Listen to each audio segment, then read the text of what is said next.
nossa saudação também se estende às pessoas que estão participando do culto através da mídia, através da internet, esperando que a paz do Todo-Poderoso possa estar neste momento tomando todo o seu ser, todo o seu entendimento, e que o Senhor receba o culto que a Ele prestamos nessa noite.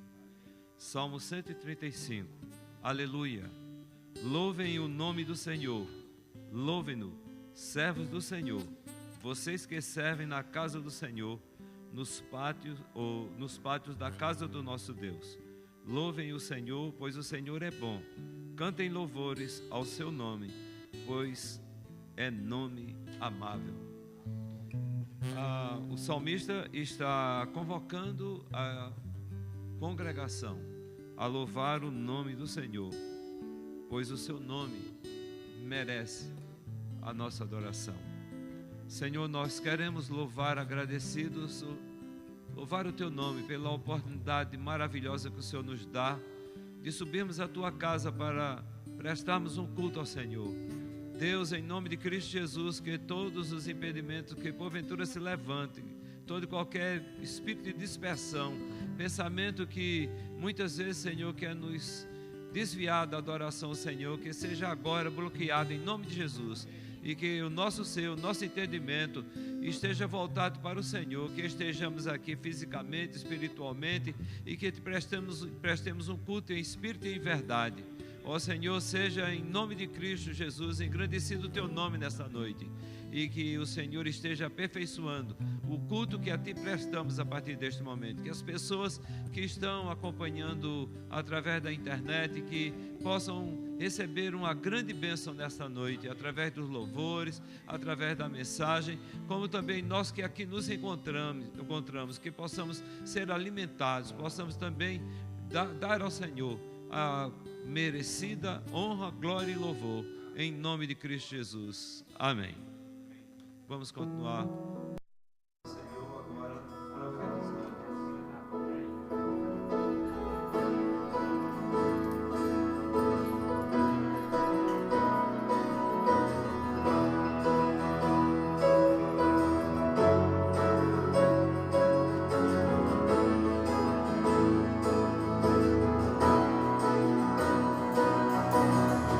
Os montes correm para teu reino de amor.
Deixa eu compartilhar algo que aconteceu essa semana com os irmãos.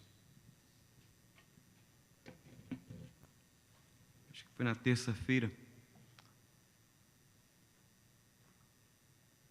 Acho que final de semana passado, parece. Eu estava levando alguns pães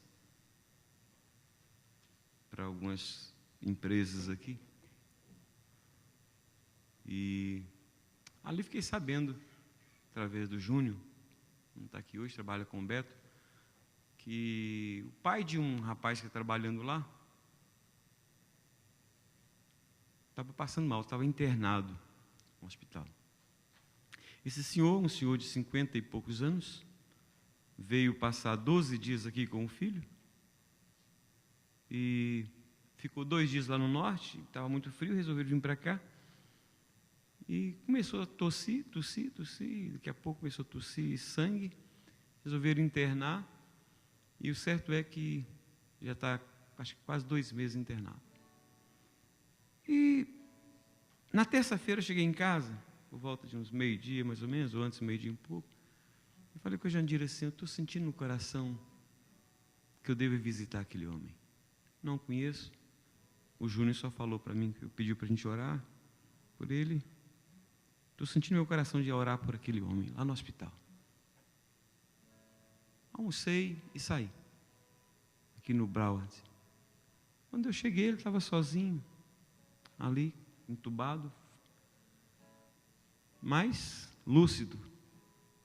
Me olhava assim, eu falei, me apresentei para ele, falei quem eu era e por que eu estava ali.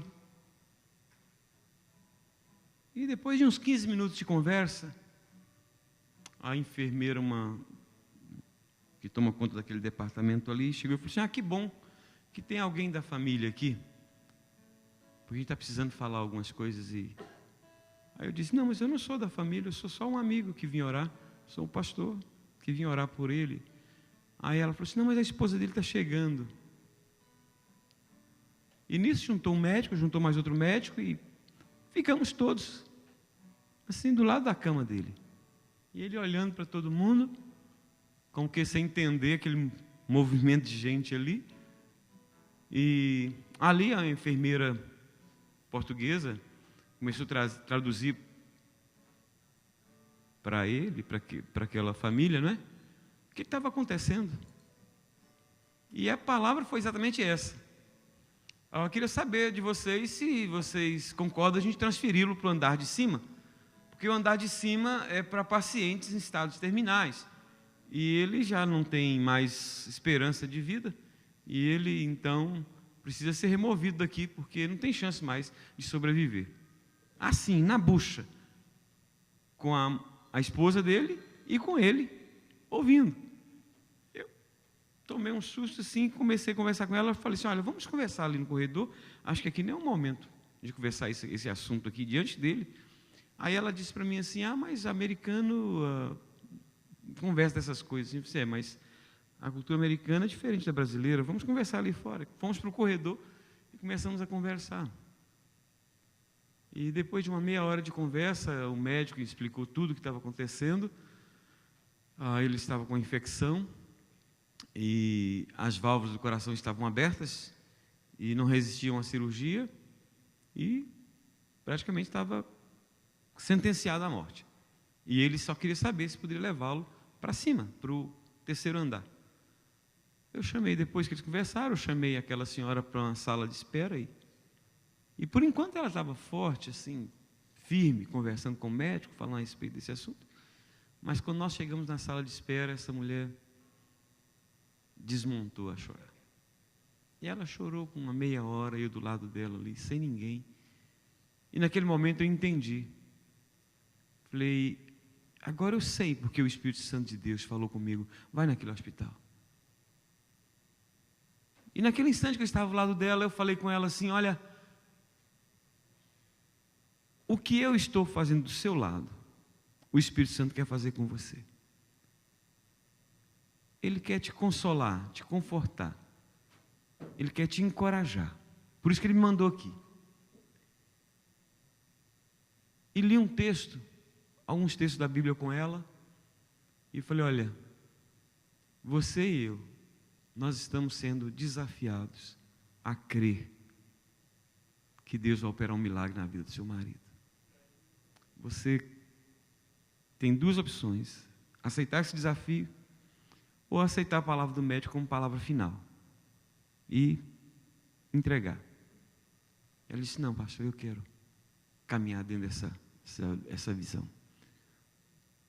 E nós oramos, e a partir daquele dia eu comecei a ir, todo dia eu comecei a ir lá visitar aquele hospital, visitar aquele senhor. E eu estou crendo que Deus vai curá-lo. E hoje à tarde eu estive lá com ele e falei: olha, há um momento na liturgia do nosso culto que nós oramos pelos enfermos. E nós vamos estar orando pelo Senhor. O nome dele é José Mendes. E eu queria que você colocasse esse homem diante de Deus em oração. Não só ele, mas a família. Olha que situação que a família está vivendo. Que situação que a família está vivendo. Então, vamos ficar de pé. E se houver alguém que está enfermo entre nós também, vamos estar orando. Orando por aqueles que nos acompanham via internet. Queria mandar um abraço aqui para o Paulo, a Alessandra, a Daniela. Muita gente que está nos acompanhando pela internet. Nosso abraço e a nossa oração para que Deus esteja aí alcançando vocês onde estiverem também. Nesse instante eu gostaria que você, mesmo sem conhecer o seu José, mas que você estivesse apresentando diante de Deus em oração. Senhor, eu creio no propósito do Senhor em nos mandar naquele dia, aquele hospital, para estar ao lado daquela senhora e daquele senhor que ouviram aquela notícia tão avassaladora, Senhor. Esta foi a palavra da ciência e dos médicos. Não tem jeito. Ó Deus amado, mas se esta não é a palavra do Senhor, nós suplicamos em nome de Jesus que o Senhor contrarie a ciência, Pai, e opere um milagre na vida daquele homem, para que ele possa ainda vir a testemunhar o que o Senhor fez na sua vida, Pai, para aqueles que ainda não conhecem o poder do Senhor. Ó Deus amado, eu peço em nome de Jesus que Tu afofes a sua cama, que Tu estejas ao seu lado agora, fortalecendo, ó Deus, e removendo, ó Deus, essa área enferma do seu corpo, que essa infecção que está resistindo aos medicamentos ceda mediante a ação do Teu fogo, do Teu poder, ó Pai. E eu peço em nome de Jesus que Tu estejas consolando essa família, para que eles possam, ó Deus, no meio de toda essa situação tão difícil, terem uma experiência profunda com o Senhor. Deus amado, e se há entre nós alguém que também está enfermo e que carece um toque de cura, como também alguém que nos acompanha via internet, nós suplicamos, ó Deus, que o Senhor, do alto dos céus, estenda a Tua mão e traga, ó Deus, cura para esta enfermidade, em nome de Jesus. E assim nós pedimos, ó Deus, confiados no Senhor, em nome de Jesus. Amém. Amém. Deus abençoe, queridos. Podem sentar. Nós queremos lembrar os irmãos que no próximo sábado, próximo sábado é o nosso mutirão, nosso mutirão. Nós estamos hoje bem desfalcados, mas esperamos aí ainda contactar com aqueles que não puderam vir para cooperar conosco. Próximo sábado nós vamos estar fazendo um mutirão, uma limpeza, trabalhando e colocando algumas coisas em ordem aqui. Todos podem participar, inclusive crianças. Há sempre algo que você possa fazer.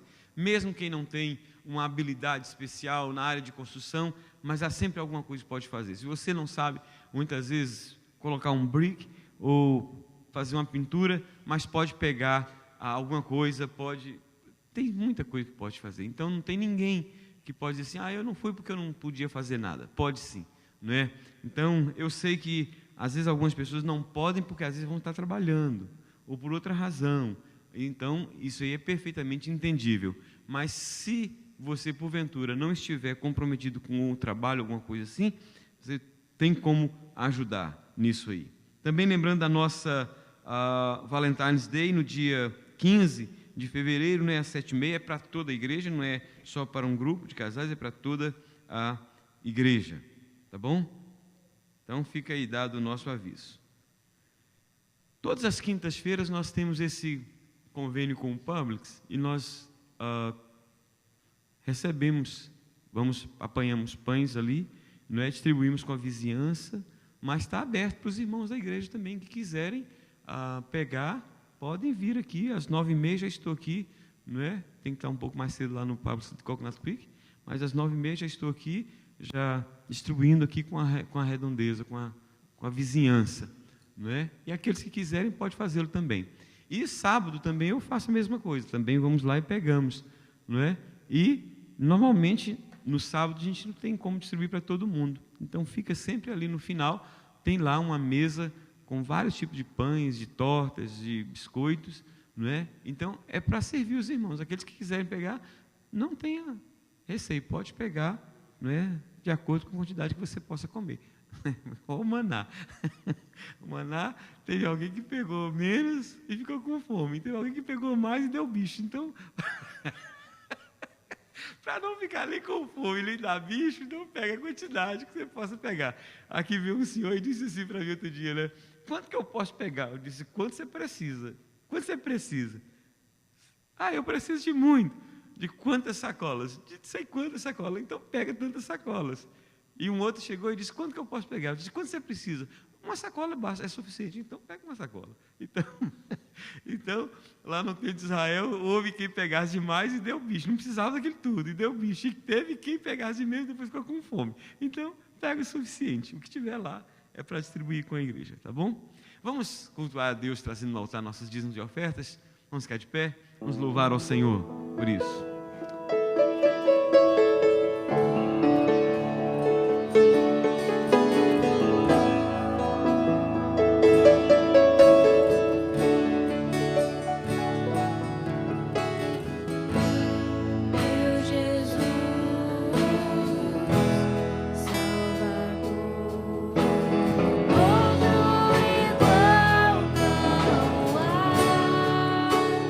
Todos os dias.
chamar as crianças.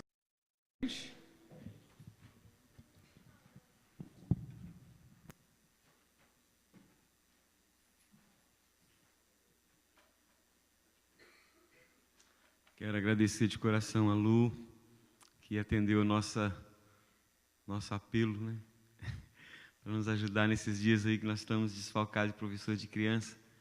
E ela, apesar de morar longe, ela se dispôs a vir. Que Deus possa enriquecer a vida dela e abençoá-la ainda mais, né? Por essa disposição de servir ao Senhor. Deus amado, nós intercedemos por cada pedido aqui feito nessa urna, cada pessoa que coloca diante de Ti o seu anseio. Pedimos, ó Pai, contempla com bênção, com resposta de oração a esses pedidos. Pedimos ministrar ao coração dessas crianças e ao nosso, a Tua palavra, em nome de Jesus. Amém. Deus abençoe.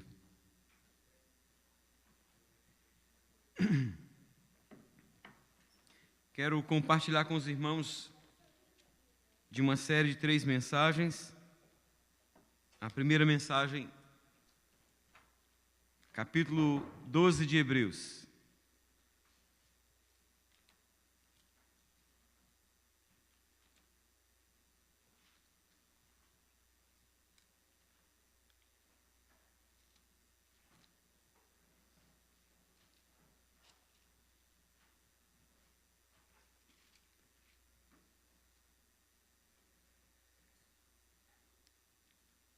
Quando você lê a Bíblia, nem sempre o capítulo seguinte é uma continuação do capítulo anterior.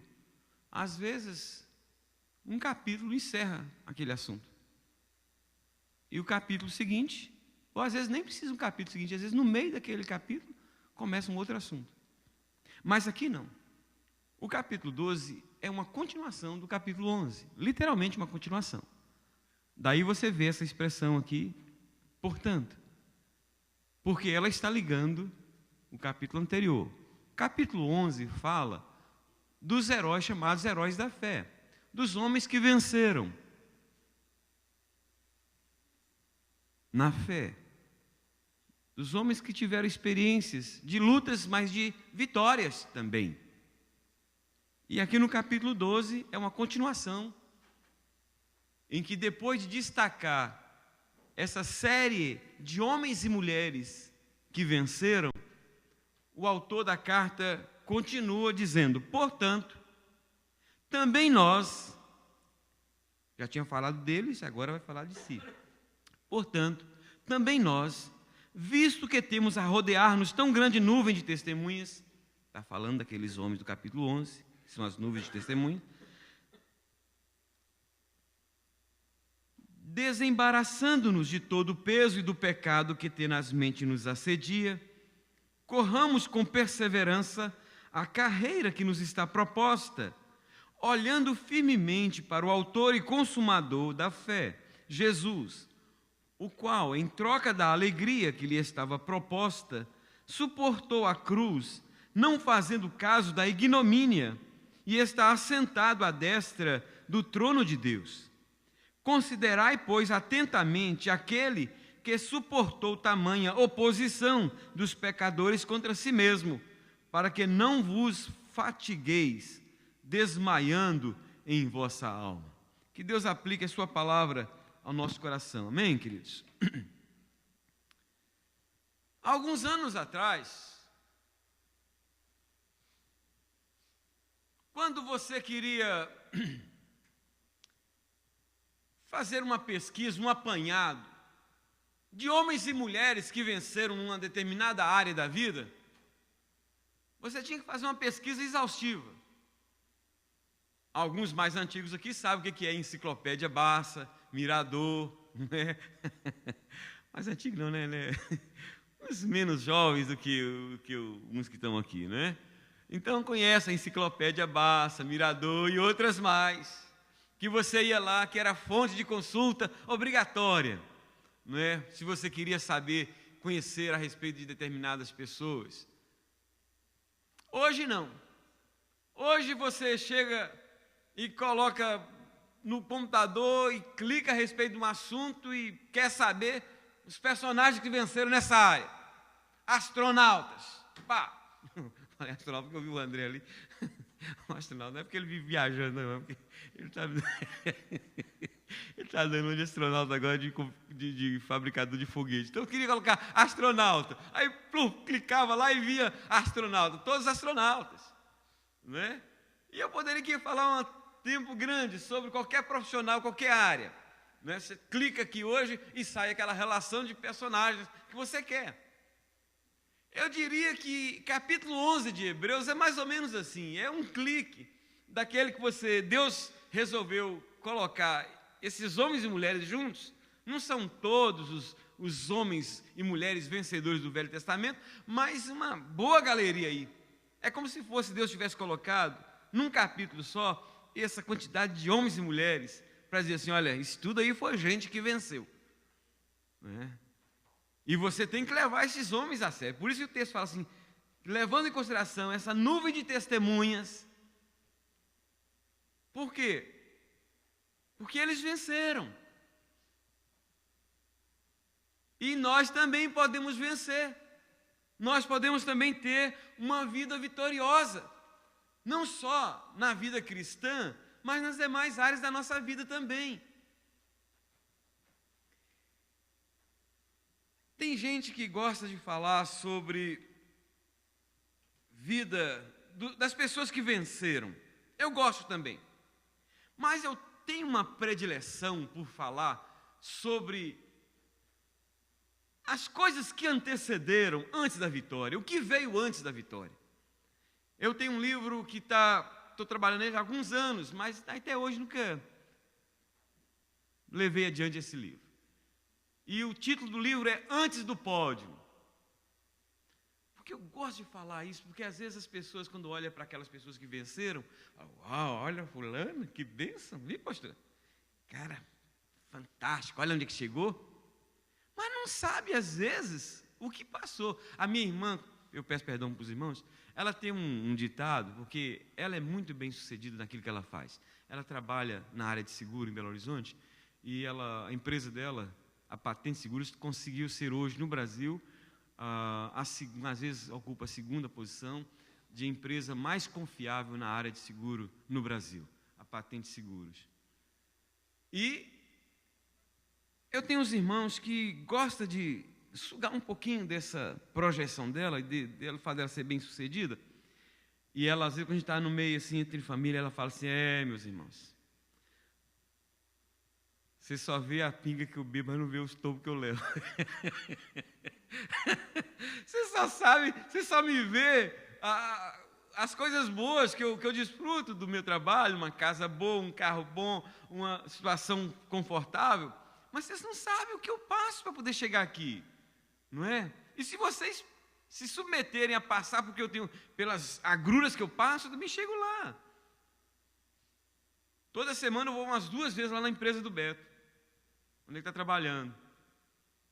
Tenho certeza que muita gente chega para ele lá em Mendes Pimentel e fala, o cara está por cima da carne seca, o cara está bom mesmo, está aí, ó, gado no pasto, só vaca boa, leiteira, glória a Deus mesmo. Agora, essas pessoas que estão lá, falando que ele está por cima da carne seca, que só está cheio de gado bom, o gado leiteiro, o gado de corte, seja lá o que for, lá no pasto, queria que eles fossem lá, igual eu tenho ido 2, 3 vezes por semana, ele com como é que chama isso aqui? Uma máscara, e você não pode conhecer, não consegue reconhecê-lo de tanto pó que ele está, de polir granito. Sam, do mesmo jeito. Ele não, acho que não mexe com isso não, só mais em outra área, né? Está lá, eu fico lá meia hora, se eles não param de polir, eu saio de lá asfixiado, de tão mal que aquele negócio me faz. Então as pessoas às vezes olham só onde você chega, mas não sabe o que você passa para chegar aqui. E eu gosto de falar sobre isso, não é? O que vem antes da vitória, inclusive na vida cristã.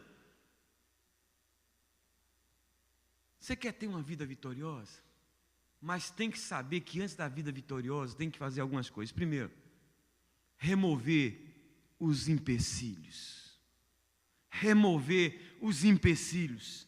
Observe o que diz o autor da carta aos Hebreus. Despojando, o que é despojar? Eu não vou me despojar da minha roupa aqui, embora eu tenha uma outra aqui por baixo. Isso é despojar, é tirar isso que está aqui. Despojando de todo peso e pecado que tenazmente nos assedia, corramos com perseverança a carreira que nos está proposta. O autor sagrado nos diz que se nós quisermos correr com perseverança a carreira que nos está proposta por Deus, que é uma carreira vitoriosa, porque Deus não tem prazer em que nós tenhamos uma corrida de derrota fracassada. O que Deus tem proposto para nós é uma vida vitoriosa. E se nós quisermos atingir essa meta que Deus tem para a nossa vida, nós temos que remover pesos e pecados que tenazmente nos assediam. Do contrário, esses pesos e pecados, veja que a Bíblia fala pesos e pecados, porque há certas coisas que não são necessariamente pecado. Ficar vendo televisão, ver televisão, dependendo do tipo de programa, não é pecado, mas pode se tornar um peso. Se você não souber administrar isso. Tem gente que fica na televisão, não está vendo nada de errado, mas não tem tempo para as coisas de Deus. Trabalhar não é pecado, pelo contrário, a preguiça é pecado, falta de trabalho é pecado. Mas tem gente que trabalha a ponto de não ter mais tempo nem para poder família, e nem para orar, e nem para Deus. Então, a Bíblia fala de peso e pecado, e nós precisamos removê-los, porque pesos e pecados nos impedem de avançarmos. O dicionário define tenaz como instrumento semelhante a uma tesoura, com cabos longos que serve para tirar ou para pôr peça na fornalha. Como é que deu o nome aquele? Um tesourão com uma pinça ou só com uma coisa grande, que você tira e põe a coisa na fornalha. Isso chama tenaz. Né? Daí você lê lá em Isaías, fala que um querubim, lá no capítulo 6, verso 6, com uma tenaz, tirou uma brasa, com uma tenaz, ou seja, com um alicate, com uma tesoura grande, pegou uma brasa lá do fogareiro e tirou. Isso é uma tenaz. Agora, tenaz significa também algo aderente, algo que tem grande coesão, aquilo que é pertinaz, que é constante e obstinado. Nesse texto aqui, tenaz, essa é a visão que o autor da carta aos Hebreus está dando. O pecado que tenazmente nos assedia, ou seja, nós temos uma natureza pecaminosa que atrai como imã o pecado, que adere em nós. É nesse aspecto aqui que ele está dizendo. Portanto, esse é o significado desse texto aqui, de tenazmente nos assedia. O pecado nos assedia. Se você se isolar do mundo,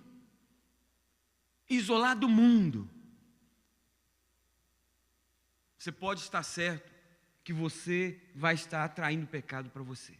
Sabia disso? Não tem como. A nossa natureza chama, atrai. Esse pecado que tenazmente nos assedia. O que a Bíblia está dizendo aqui é que se quisermos correr com desenvoltura a carreira que nos está proposta, nós temos que nos despojar, nos desvestir de todo e qualquer peso ou pecado que nos assedia de forma pertinaz e obstinada. Daqueles pesos e pecados que nos cercam e que às vezes até aderiram ou tentam aderir em nós como se eles fizessem parte da nossa vida. É por isso que de vez em quando você encontra algumas pessoas que elas já não sentem mais. A coisa é tão normal, é tão comum para elas, porque esse pecado já aderiu, já colou nela, é parte integral da vida dela.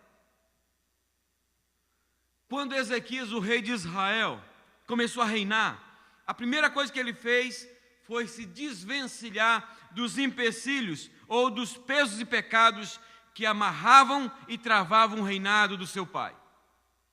Ezequias convocou os sacerdotes e os ordenou que colocasse para fora da casa do Senhor tudo que desagradava a Deus. Diz o autor do livro das Crônicas que os sacerdotes entraram na casa do Senhor para purificar e tiraram para fora, ao pátio da casa do Senhor, toda a imundícia que acharam no templo do Senhor, e os levitas a tomaram para a levarem fora ao ribeiro Cedron. 2 Crônicas 29, 17. A primeira atitude de Ezequias foi remover as impurezas que foram sendo ajuntadas ao longo do tempo pelo seu próprio pai. E agora ele assume o reinado. E o que ele faz? Qual é a sua preocupação? Eu preciso remover isso. Você já reparou quanta coisa nós juntamos de um ano para outro? Tem horas que eu fico assim, meu Deus, para que eu quero esses papéis que eu estou juntando aqui? Na minha mesa eu falo com a Jandira, por favor, não mexa na minha bagunça, porque não tem nada mais organizado do que essa bagunça que está aqui. Se ela colocar tudo arrumadinho, depois eu não acho. Então deixa ali. E ela fala assim, então tá bom. Mas você vai fazer um compromisso comigo. Você vai dar uma limpeza. De não sei quantos dias, ela me desafia a eu fazer uma limpeza. E tem vezes que eu esqueço. E passa mais que aquele tempo que devia. Aí quando ela vê que o negócio está passando a medida, ela fala assim, se você não fizer, eu vou fazer. Eu falo, não, deixa que eu faço. E quando eu começo a fazer, a pergunta que eu faço para mim mesmo é, para que eu quero isso que eu estou aqui, nesse escritório, para que eu quero isso? E vou juntando, e vou jogando fora, E é porque sou eu, porque se fosse ela, ainda jogava metade do que ficou lá, ainda jogava, porque ela dizia assim, você não precisa disso aqui. Na vida espiritual é assim também, queridos. Na vida profissional, na vida familiar, às vezes a gente vai juntando algumas caracazinhas que não precisa, que só atrapalha o desenvolver da vida conjugal, da vida familiar, mas a gente vai armazenando certas coisinhas. E o autor da carta fala assim, tira isso fora, isso está atrapalhando você correr. Quanto casamento poderia se deslanchar, queridos? Quantas famílias poderiam se deslanchar? Quantas pessoas poderiam se deslanchar na vida espiritual, na vida profissional? Mas tem umas coisinhas que vai juntando e que vai sendo entrave, empecilho, vai dificultando a caminhada, e a caminhada vai ficando morosa, devagar. É ou não é?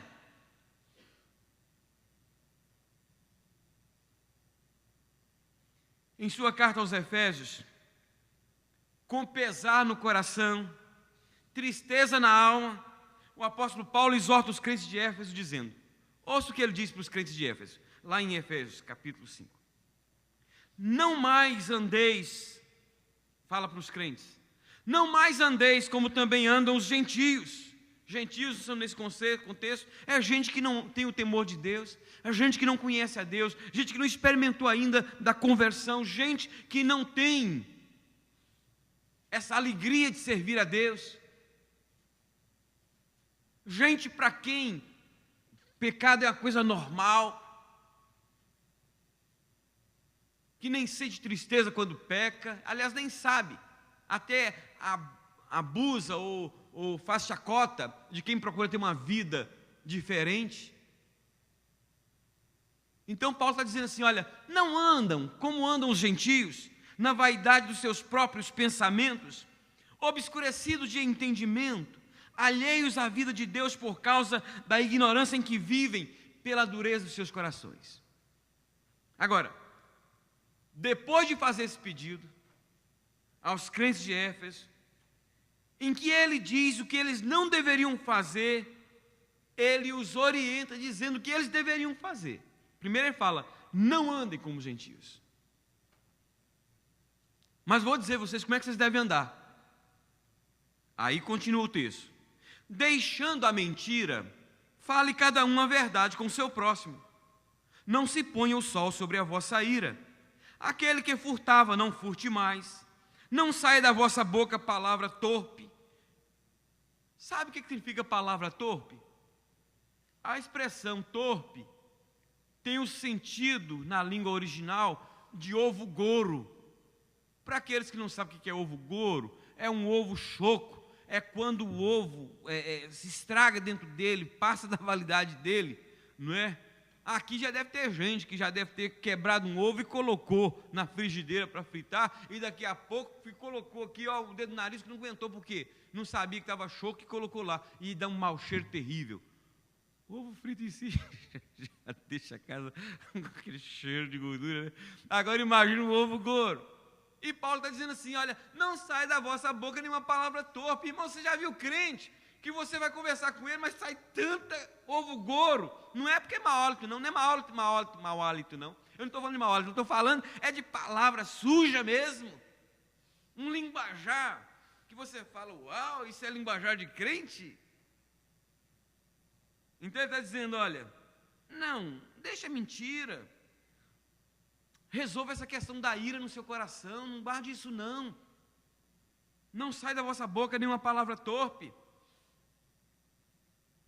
Não entristeçais o Espírito de Deus. Longe de vós toda amargura e cólera, e gritaria, e blasfêmias, e bem assim toda a malícia. Sede uns com os outros benignos, compassivos, perdoando-vos uns aos outros, como também Deus em Cristo vos perdoou. Efésios 4, 17 em diante.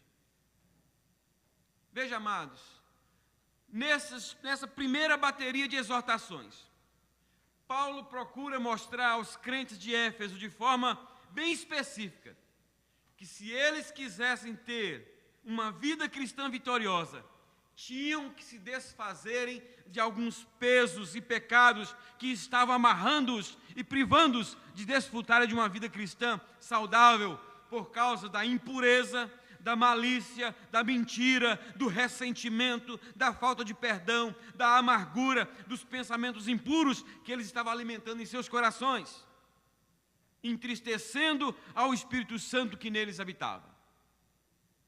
Então, queridos, Paulo está dizendo assim, olha, se essas coisas estão presentes na vida de vocês, vocês não podem correr.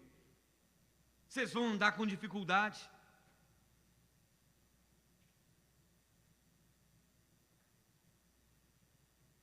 As empresas que fabricam material esportivo estão investindo alto em tecnologia, cada vez mais avançada, para oferecer ao atleta um tipo apropriado de material que vai favorecê-lo na sua modalidade esportiva.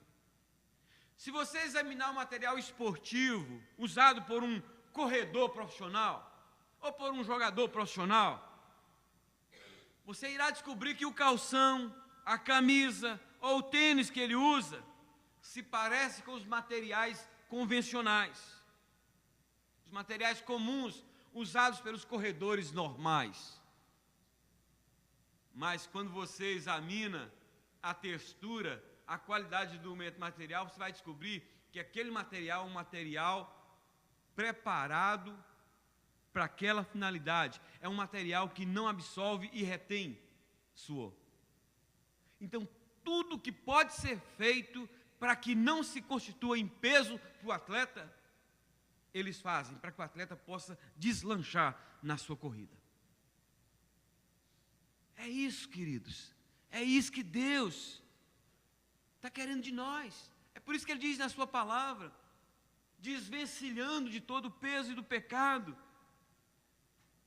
elimine tudo que possa impedi-lo de correr a carreira da vida cristã, para que você possa dizer como Paulo, no final da vida, combati o bom combate, completei a carreira e guardei a fé. A pergunta é, que peso ou pecado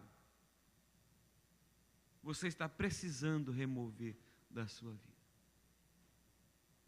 Peso ou pecado que tem interferido na sua caminhada cristã, na sua vida conjugal, na sua vida familiar, na sua vida profissional. Você já reparou que às vezes tem alguns pesos que vão dificultando a nossa caminhada?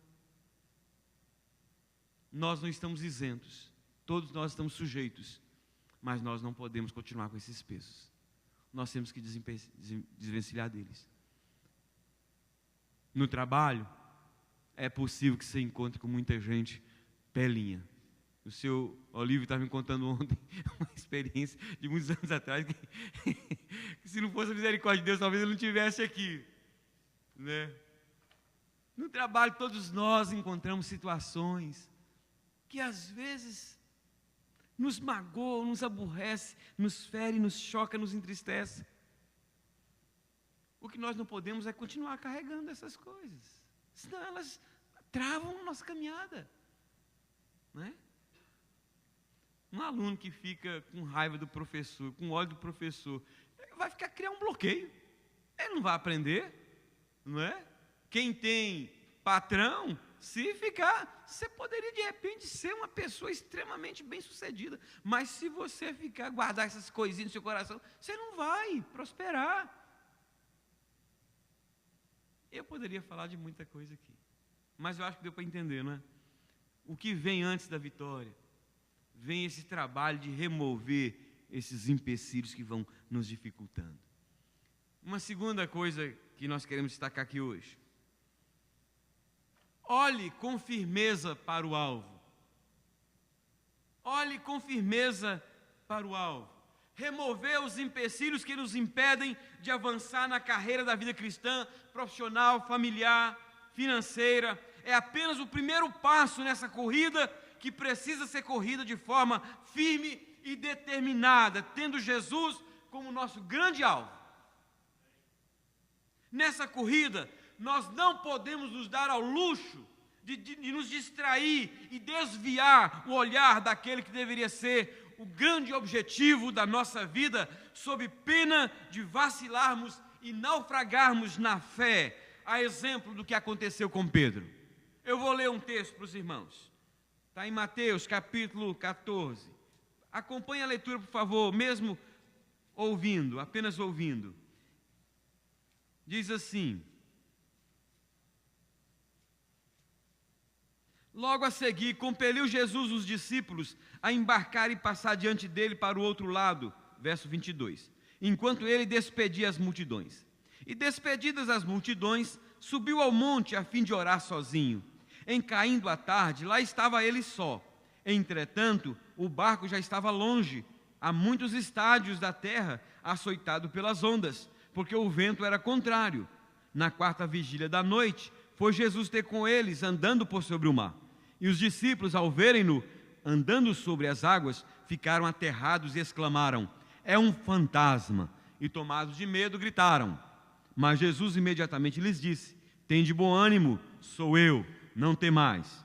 Respondendo-lhe Pedro, disse: se és tu, Senhor, manda-me ir ter contigo por sobre as águas. E ele disse: vem.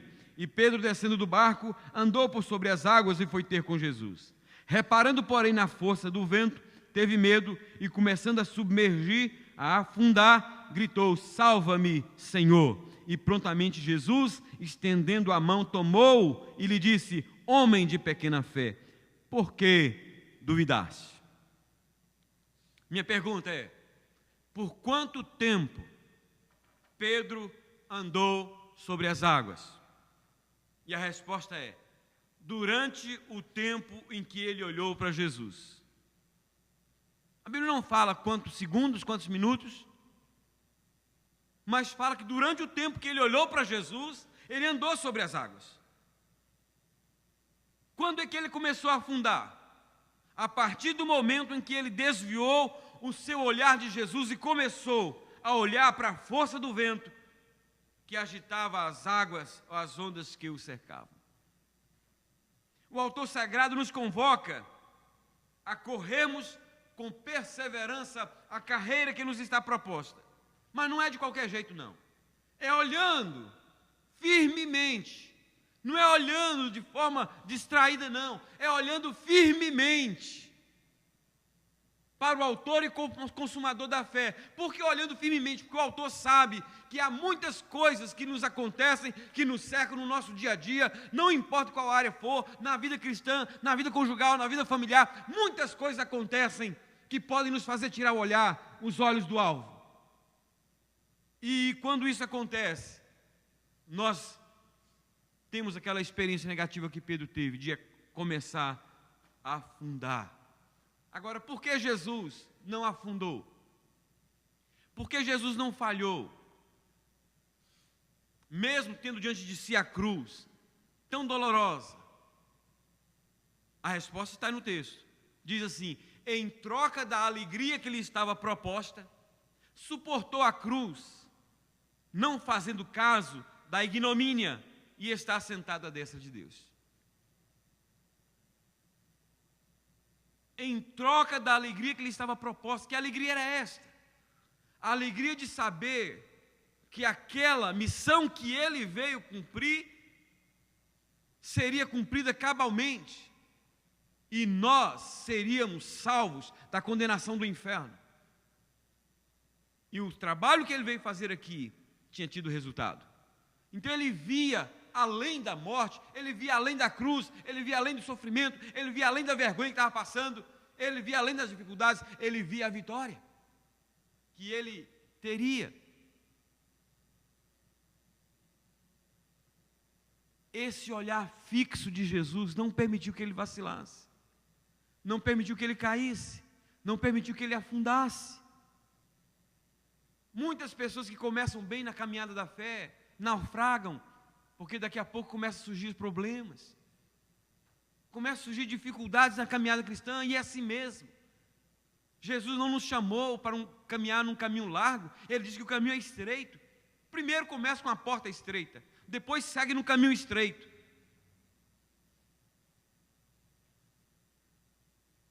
Então não é fácil não, é difícil mesmo. É por isso que nós não podemos desviar o nosso olhar de Jesus. Ontem, no chá de panela, no chá de bebê, no baby shower da Letícia aqui, eu sentei com um casal e perguntei para ele: vocês estão congregando em alguma igreja? E aquele casal disse: não. Vocês congregavam antes? Sim, congregamos. Falei: e agora? Não, agora não.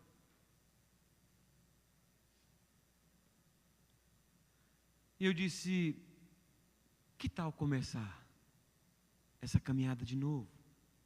Recomeçar. Às vezes recomeçar é mais difícil do que começar. Ainda mais quando já passou por alguma experiência negativa. E ele disse: alguma decepção, né? E alguma decepção com o pastor, alguma decepção com algum membro de igreja, alguma decepção. Falei: olha, se o seu olhar não estiver fixo em Jesus, você afunda. Você afunda.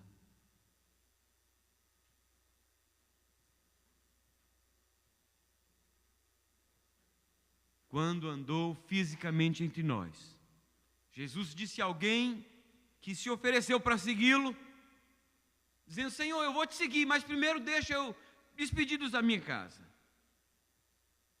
E Jesus disse assim para ele: ninguém que, tendo posto a mão no arado e olha para trás, é apto para o reino de Deus. No contexto da época, queridos, Israel não tem latifúndios como tem no Brasil e em outros países grandes. Era dividido em tribos, porções pequenas para cada tribo. E as famílias tinham pequenas porções de terra, e elas tinham que trabalhar aquelas terras. Então eram feitas pequenas partes. E como que se fazia? Não tinha a tecnologia que tem hoje. Aí o que se fazia? Se colocava uma referência do outro lado, uma referência que pudesse ser bem referência mesmo, bem destacada, E a pessoa que estava aqui lavrando a terra com a junta de animais, de bois, colocava o arado na terra, vinha para cá e colocava e fincava o arado aqui, batia nos bois e saía tocando, olhando para lá, para aquela referência. E assim, quando chegava lá do outro lado, mudava-se a referência para cá, para talvez 1 metro de largura. Agora, trazia aquela referência para cá. E aí, fazia a mesma coisa. O que acontecia com aquele lavrador que ficava olhando para o lado? Porque há muito acidente de carro. Com todo respeito, inclusive, também entre as mulheres, né? Distração, de batom, de não sei quem que olha, telefone agora, mensagem, hein?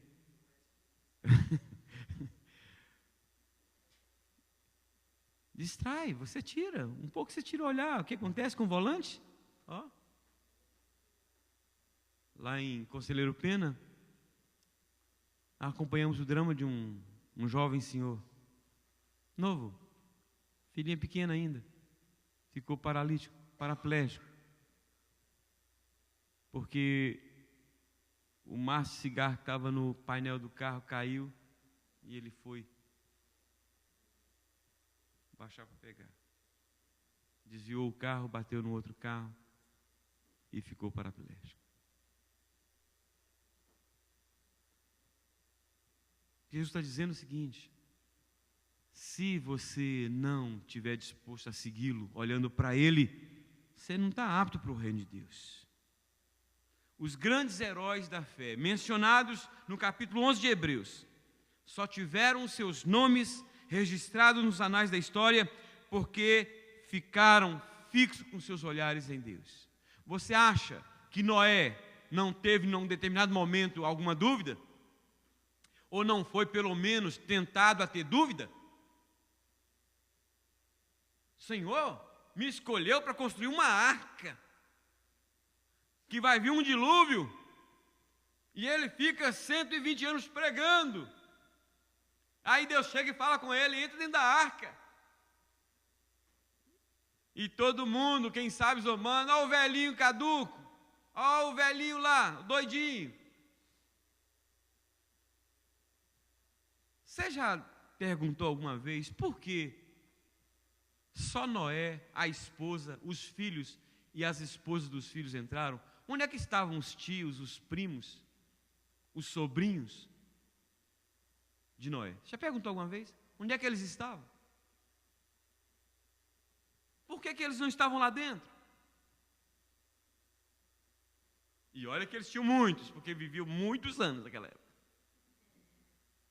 Por que eles não entraram? Porque eles não creram. Eles duvidaram que aquilo fosse acontecer. Pensa agora Abraão, Deus chega e fala com Abraão: eu te escolhi para você ser pai de muitas nações. E ele completa 100 anos sem ter um filho. A mulher dele com 89 anos. E ele com 99 anos. Ela vai engravidar-se com 89 anos. Ele com 100 anos. Já imaginou o que é isso?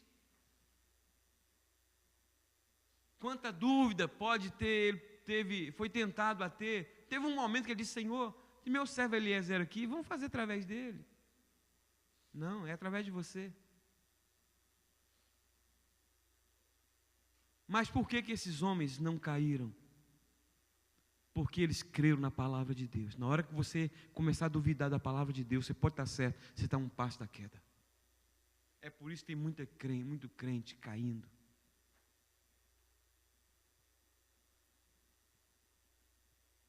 Ao longo da nossa caminhada, quer seja na caminhada da vida cristã, familiar ou profissional, muitas vezes somos assaltados pelo desânimo, pela dúvida ou por outra coisa qualquer que nos distrai e nos faz desviar os olhos do nosso alvo. Por isso, eu quero dizer para os irmãos, se não permanecermos firmes, corremos o risco de não apenas perdermos o nosso alvo de vista, mas o que é pior, nós corremos o risco de nos afundarmos.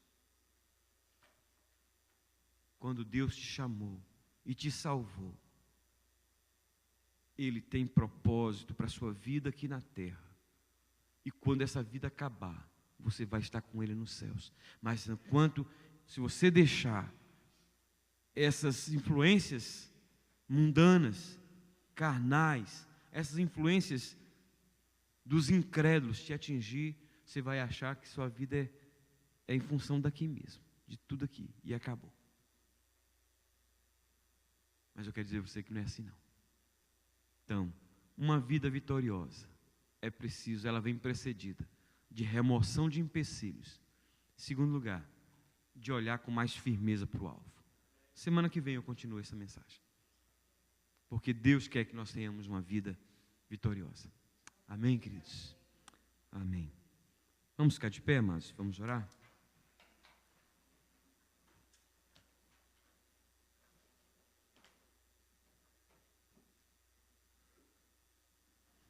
Vamos cantar aquela música?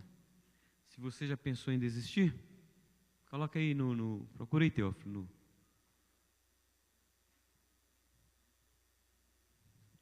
Vamos cantar essa música, pensando nessa mensagem que nós ouvimos.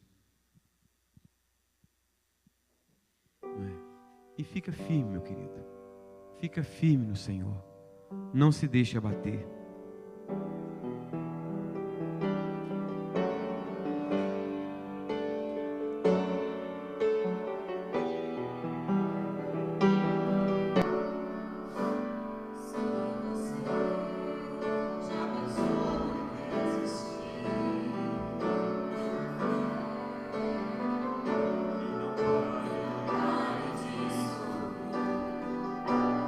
Você vai ver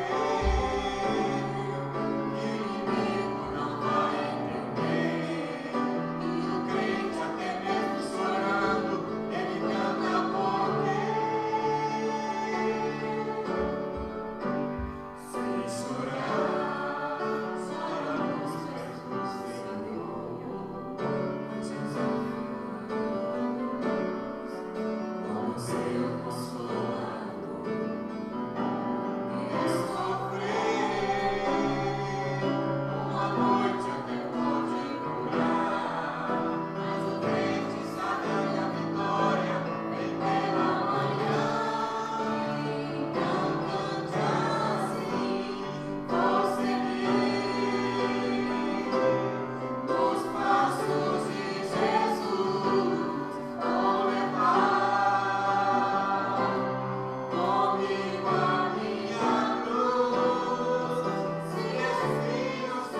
diante de Ti, ó Pai,